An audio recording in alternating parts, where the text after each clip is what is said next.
तो फिल्म की शुरुआत होती है एरियल से, जो एक मीडिया हाउस के लिए काम करती है और एक बहुत बड़ी राइटर बनना चाहती है।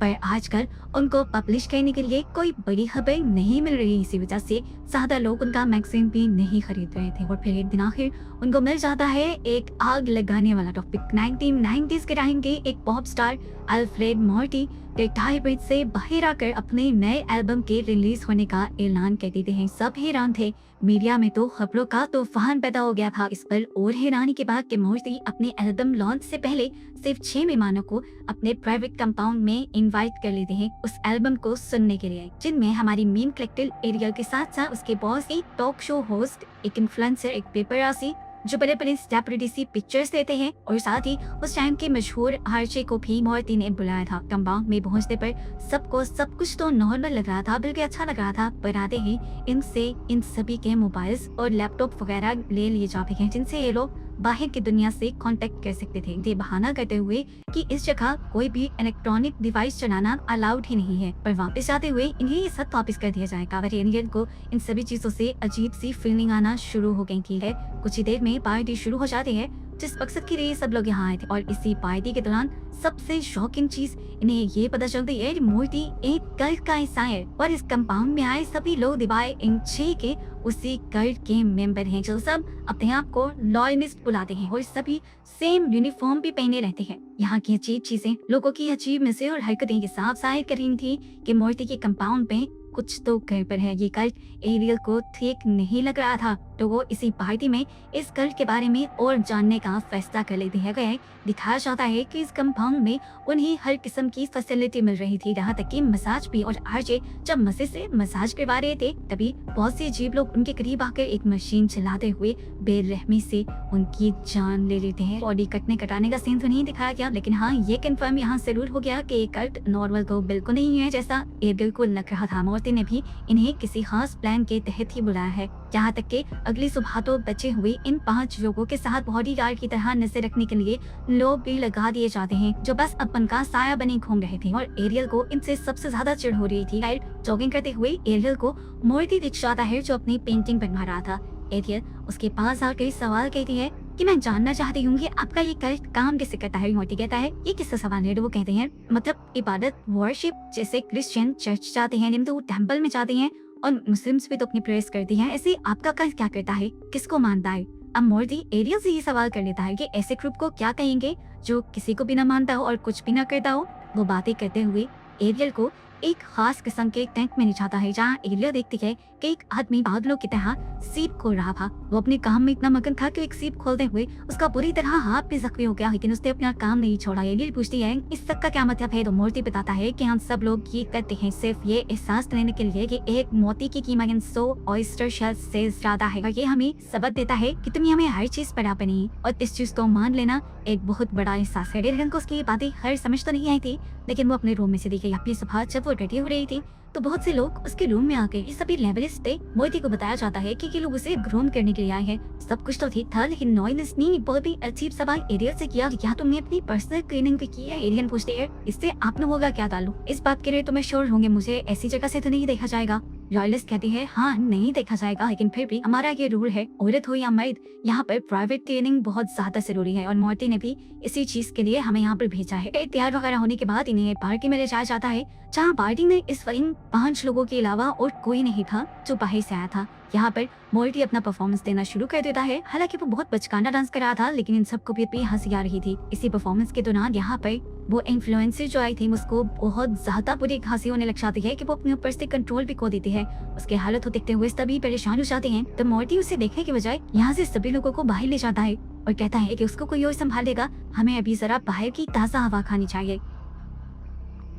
बाहर आने पर सभी लोग मिलकर लॉयलिस्ट के बारे में यानी मूर्ति के कल्ट के बारे में बात करने लग जाते हैं। तो मूर्ति इन सबको बताता है कि हमारा कल्ट इस बात पे बिलीव रखता है कि कोई भी कभी भी गॉड बन सकता है। जो भी इंसान जिंदगी में पहली मर्तबा कुछ इन्वेंट करता है, कुछ इजाद करता है, तो वो हमारे लिए गॉड के बराबर है। जैसे जिसने पहली मर्तबा घोड़े को काबू करने के लिए उसकी नाल बनाई, वो भी हमारे लिए गॉड है। इनकी बातों के दौरान ही एरियल अपनी बॉस को लेकर साइड पर चली जाती है और अपने बॉस से कहती है कैसा हो कि मैं इसी कर के ऊपर कोई स्टोरी लिखूं और इससे हमारा मैगजीन बहुत ज्यादा हिट हो जाएगा। लेकिन उसके बॉस को एरियल का ये आइडिया कुछ ज्यादा अच्छा नहीं लगता। अभी ये लोग बात ही कर रहे थे कि एकदम से उगता हुआ तीर के एरियल के बॉस को नचाता है। एरियल और वो तो धक रह गए थे, लेकिन तभी यहाँ पे भागते हुए कुछ लोग आए और एक बच्चे ने उससे माफी मांगना शुरू कर दी, ये कहते हुए कि मैं तो निशाना लगाना सीख रहा था, एकदम से मेरा हाथ स्लिप हुआ और ये तीर आकर आपको न क्या गए। उस बच्चे की बहादुरी पर हैरान थी कि उसके मुंह के एक्सप्रेशन बिल्कुल नहीं बदले थे और वो निर्डर होकर बस माफी ही मांग रहा था। हालांकि उसके बॉस बहुत ज्यादा जख्मी हो गए थे। फिर उन्हें फर्स्ट एड तो दे दी जाती है, लेकिन अब उनकी तबीयत कुछ ज्यादा बेहतर नहीं रही थी। शाम में एरियल अब इन लोगों के पास आती है और उनसे पूछती है कि आप लोगों को यहाँ पर कुछ भी अजीब नहीं लग रहा? मुझे ये कर कुछ अजीब लगता है।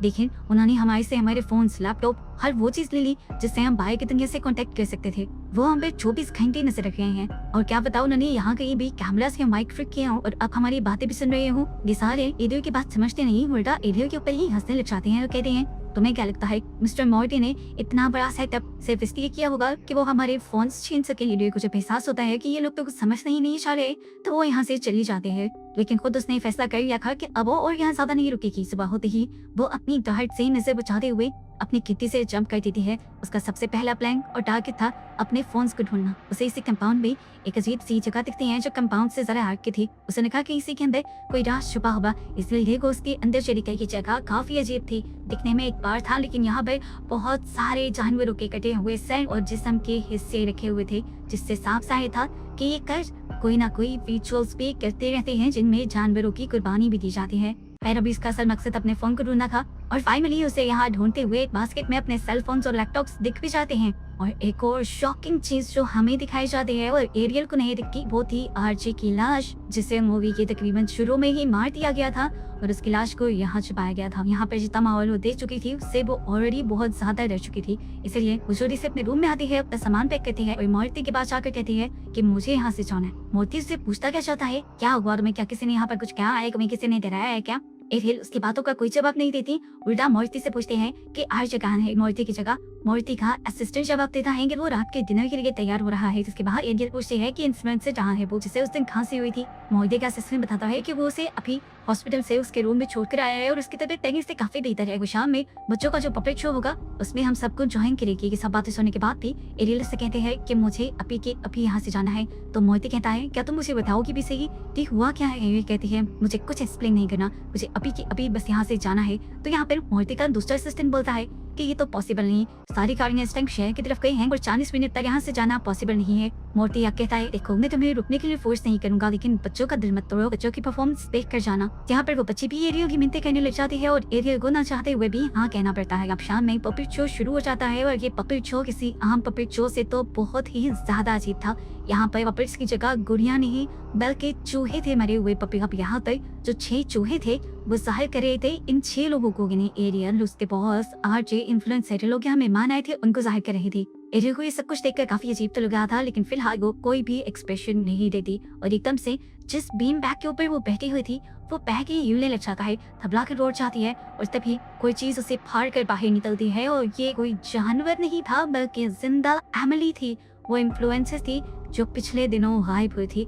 इस टाइम उसके मुंह के काफी सारे हिस्से अच्छी तरह से फूले हुए थे। वो इतनी भयानक दिख रही थी कि कोई भी उसे देखकर डर जाता।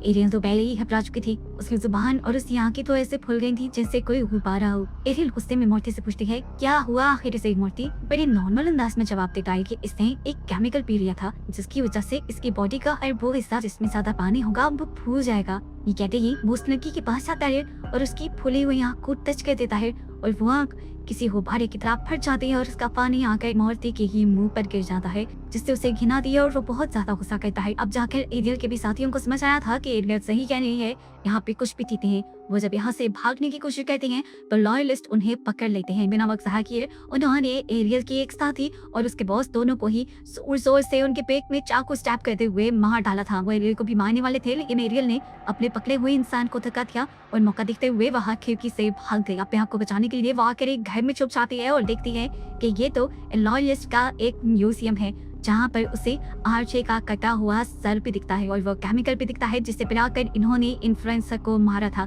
यहाँ पर पार्टी की तैयारियां चल रही थी, जिसे देखकर एंगल समझ गए कि ये सभी लॉयलिस्ट इन सबको मारकर या इनकी कुर्बानी देकर ही पार्टी करने वाले थे। इससे पहले कि अभी वो और कुछ कर पाती या समझ पाती, पीछे से वो गार्ड वो विंडो के जरिए इसी बाथरूम में आकर एरियल को बालों से पकड़ लेती है और उसे मार मार कर सर पर बेहोश कर देती है। अब एरियल को जब होश आया तो वो अपनी एक साथी के साथ एक चेयर से बंधी थी और यहाँ पर मॉर्बी के साथ साथ सभी लॉयलिस्ट जश्न मनाने के लिए खड़े हुए थे। उनके हाथ में शैंपियन थी और इसी शैंपियन में जहर भी था, जिन्हें ये सब लोग एक साथ मिलकर पीने वाले। इन्हीं लॉयलिस्ट में से एक लड़की अब एरियल की साथी को भी वो जहर वाली शैंपियन पिला देती है और एरियल को पिलाते पिलाते उसे पता नहीं क्यों पर एरियल पर तरस आ जाता है। वो सबके सामने तो ऐसी ही एक्टिंग करती है कि जैसे वो एरियल को ये शैंपियन पिलाने वाली है, लेकिन असल में वो एरियल की रस्सियां दौड़ रही थी ताकि एरियल यहाँ से भाग जाए। इस सबके दौरान गलती से उसके पाँव से यहाँ पर एक आग वाला बर्तन टकरा जाता है और आग हर जगह स्टेज पर फैलने लग जाती है, यहाँ तक कि मूर्ति के कपड़ों पर भी आग गिर जाती है और वो चलते हुए अपने आप को बचाने की कोशिश करता है और खूब चिल्लाता है। जिस दौरान एरियल को अच्छा मौका मिल गया था यहाँ से भागने का। उसे यहीं पर एक बाइक भी मिल रही थी जिसे लेते हुए आखिर वो इस कंपाउंड से बाहर निकलकर अपनी जान बचा ली भी है। अगली सुबह वो पुलिस को लेकर उस कंपाउंड में आती है। अजीब बात ये थी कि मॉर्टी भागने के बजाय इसी कंपाउंड में बैठा पियानो बजा रहा था और उसने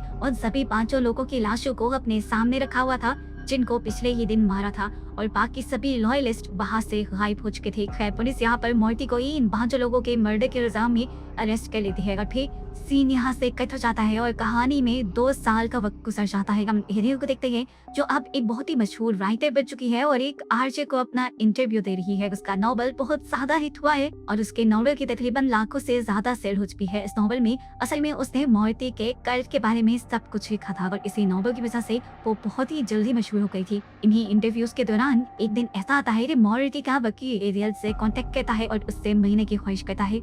एरियल को ये सब अजीब लगा, लेकिन वो मिलना तो उससे चाहती थी क्योंकि उसे भी अपने कुछ सवालों के जवाब चाहिए थे, जैसा कि उस दिन वो सभी के सभी लोग जो उसके कल्ट का हिस्सा थे वो कैसे गायब हुए थे। इन्हीं सवालों के जवाब लेने के लिए वो पहुंच जाती है जेल में जहाँ पर मॉर्टी था। सबसे पहला एरियल उससे सवाल करती है कि तुमने आखिर इन लोगों को क्यों मारा था, तो मॉर्टी कहता है कि मैं उनसे बदला लेना चाहता था क्योंकि वो एक आर्टिस्ट को क्रिटिसाइज करते हैं और हमारे कल्ट में आर्टिस्ट को खुदा माना जाता है। एरियल दूसरा सवाल करती है कि बाकी सभी लोग कहाँ गए थे। वो बताता है कि सभी लोग इसी पूरी दुनिया में आम लोगों के अंदर ही छुपे बैठे हैं और अपने कल्ट के बारे में दूसरे लोगों को बता भी रहे हैं और उन्हें अपने कल्ट का हिस्सा भी बना रहे हैं। इसके बाद वो एरियल को एरियल का ही लिखा हुआ नॉवल दिखाते हुए थैंक्स कहता है और यहाँ पर एरियल बिल्कुल शॉक रह जाती है क्योंकि अब उसे समझ आ रही थी कि उसने कितनी बड़ी गलती कर दी ये नॉवल लिखकर। उसे समझ आ रही थी कि मॉर्टी उसके साथ बहुत बड़ी चाल चल गया था। पहले दिन से अब तक जो कुछ एरियल के साथ हो रहा था वो सब मॉर्टी की ही प्लानिंग थी। एरियल का अपने बॉस के साथ उस कंपाउंड में जाना, वहाँ वो सब कुछ ऑब्जर्व करना, बाकी सब लोगों का मरना, यहाँ तक कि एरियल का वहाँ से बच आना भी मॉर्टी की ही चाल थी ताकि वापस आकर वो उनके कल्ट के बारे में अपने नॉवल में लिखे और उस नॉवल के जरिए उनके कल्ट की इंफॉर्मेशन पूरी दुनिया तक फैल जाए। ये सारी बात समझ आने पर अब मॉर्टी को अपनी गलती का एहसास हो रहा था। एरियल दुखी थी इस चीज को लेकर के उसने ना चाहते हुए भी एक कल्ट को पूरी दुनिया में पहुंचा दिया था। एरियल ने आखिर में मॉर्टी से सवाल भी किया था कि मैं ही क्यों, जिस पर मॉर्टी उसे जवाब देता है कि तुम्हें पैसे से या किसी से कोई लेना देना नहीं था, तुम साफ दिल की थी इसीलिए हमने तुम्हें चुना और तुम्हारा शुक्रिया कि आज तुम्हारी वजह से दुनिया के हर कोने में हमारे कल्ट का जिक्र होता है और तेजी से लोग अब हमारे कल्ट का हिस्सा भी बन रहे हैं। ये चीजों की वजह से तो अभी तक एरियल शॉक बैठी हुई थी और बस यही सब दिखाते हुए ये मूवी यहाँ पर खत्म